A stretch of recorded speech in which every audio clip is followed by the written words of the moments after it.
Եվ այսպես ուշադրություն շատ կարևոր է սա տեղեկացնել հայ ժողովրդին։ Նիկոլ Փաշինյանը 7 տարի անց անկեղծացել է, որը մենք միշտ բարձրաձայնում ենք, որ Հայաստանի Հանրապետությունում կրթական մակարդակը, քանի որ այնքան ցածր է եղել, կադրեր Հայաստանը չունի։ Ովքեր որ բարձր որակի մասնագետներ են, նրանք չեն աշխատի կառավարության համար նախարարություններում, ստանալով ընդամենը 400,000, 500,000 և մի քիչ ավել, մի քիչ պակաս աշխատավարձ։ Նրանք իրենց աշխատանքը հիմնականում գտնում են Եվրոպայում, Ամերիկայում և այլ զարգացած և ավելի վճարունակ պետություններում և լքում են Հայաստանը բարձր որակավորում ունեցող կադրերը։ Կառավարությունում և նախարարություններում տեղավորվում են հիմա և իհարկե նախկինում էլ է այսպես եղել, նախկինում ավելի վատ ա եղել, այն ժամանակ մարդիկ կային, ովքեր որ նույնիսկ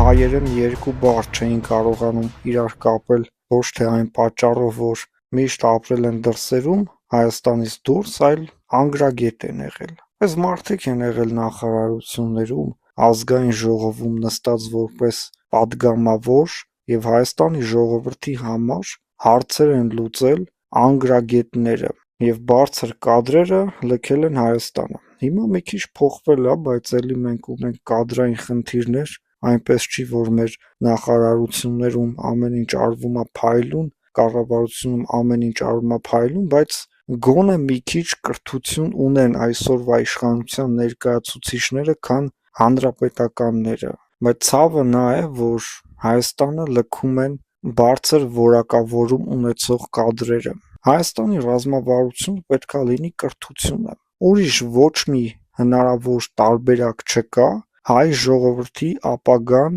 լավացնելու համար։ Ամեն մի ծնող պետք է ամեն մի գնով իր երեխային տա բարձրակարգ կրթության։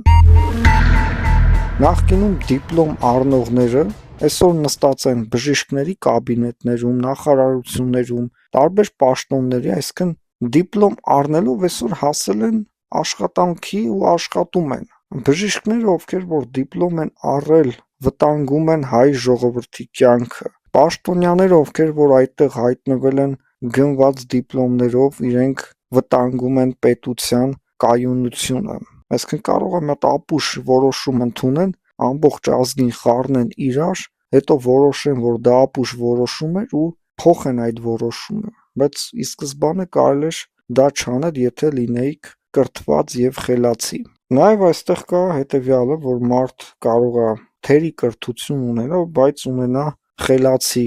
միտք, տրամաբանություն, ճարպկություն հարցեր լուծելու համար և ընթացքում փորձ ձեռք բերի և տեսնես, որ այդ մարդը օրինակ փայլուն կրթություն չունի,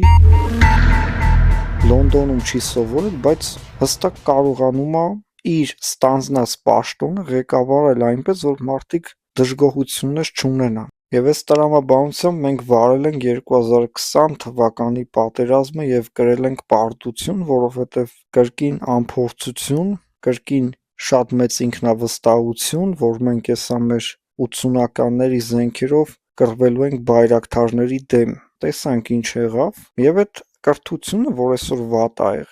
եղել ա շատ անցյալից, այսինքն Սերժ Սարգսյանի ժամանակ պետքա դիպլոմ չառնեին երիտասարդները, որ այսօր առանց կրթության դիպլոմավորները նստած չլինեին տարբեր աթոռների, իսկ իրական ուսում անցած մարդիկ այդ դիպլոմով այսօր աշխատում են տաքս ու վարորդ կամ ընդհանրապես լքել են պետությունը, որովհետև մեջք չեն ունեցել, որ ընդունվեն աշխատանքի։ Այս անարդարության դեմ երբ որ կպայքարեն, երբ որ կրթությունը ավելի կխստանա, այսինքն ովքեր որ քննությունը չեն հանձնի, կկտրվեն և փողով կամ այլ ծանոթի միջոցով չեն ընտրվի, նոր այս ժամանակ երկիրը երկիր կդառնա, երբ որ կունենանք արդար և խելացի կրթական համակարգ։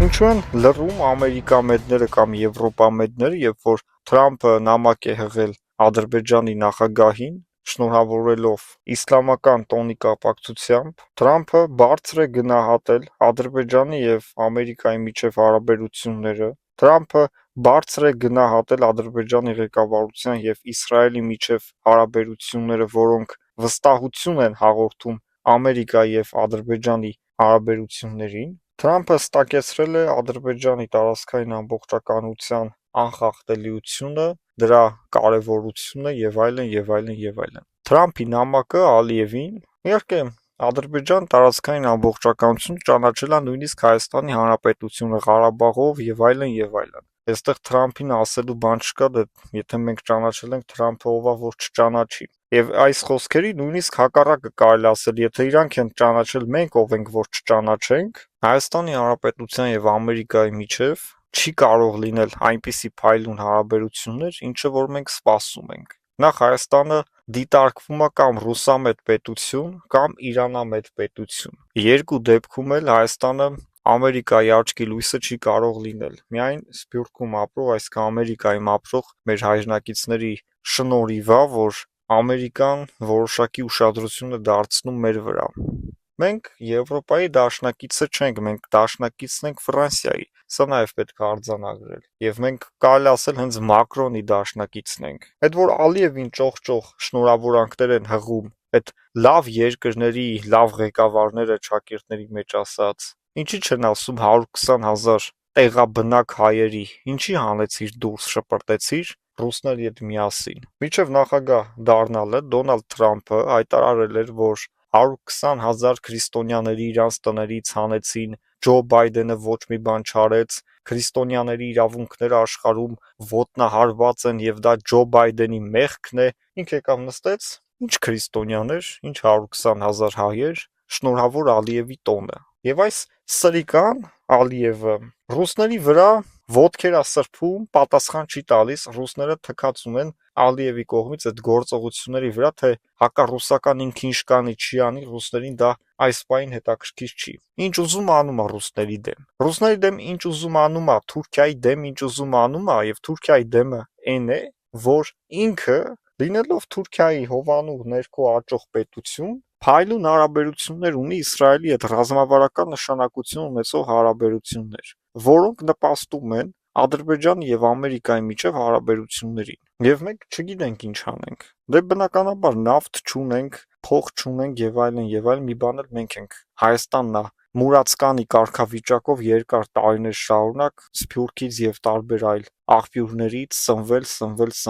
Իսկ Ադրբեջանը բոլորին սնում է նավթով եւ գումարներով։ Ադրբեջանը տնտեսապես ավելի լավ վիճակում է, որ նույնիսկ կարողանում է Թուրքիայի եւ Ռուսաստանի հետ սպառնալիքով խոսել։ Եվ բնականաբար Թրամփը կարևորության դերը տալու է Ադրբեջանին, ոչ թե Հայաստանին։ Մենք պետք է մտածենք, թե ինչ անենք, որ մենք էլ լինենք կարևոր պետություն, չունենք գազ ու նավթ, հո կրակը չենք ընկել։ Այդ նշանակում է, որ Ռուսաստանից, Ամերիկայից, Եվրոպայի որոշ երկրներից պետք է միշտ մատ թափ տան Հայաստանի ժողովրդի վրա։